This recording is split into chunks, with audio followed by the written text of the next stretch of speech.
Allah has said in the Quran about one of the evil unbelievers who forbade the Prophet Muhammad from praying at the Kaaba. Quote, "No. If he does not stop, we will take him by the front of the head, a lying, sinful front of the head." End quote.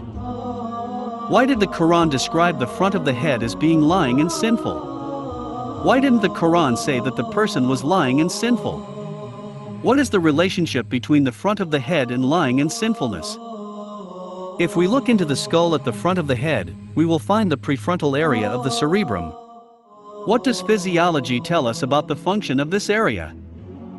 A book entitled Essentials of Anatomy and Physiology says about this area, quote, "The motivation and the foresight to plan and initiate movements occur in the anterior portion of the frontal lobes, the prefrontal area. This is a region of association cortex." End quote.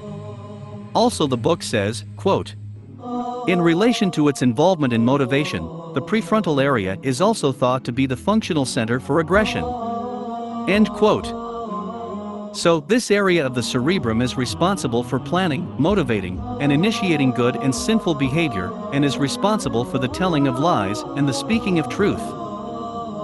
Thus, it is proper to describe the front of the head as lying and sinful when someone lies or commits a sin, as the Quran has said, quote, "A lying, sinful front of the head." End quote. Scientists have only discovered these functions of the prefrontal area in the last 60 years, according to Professor Keith L. Moore, but Quran has mentioned it 1,400 plus years ago.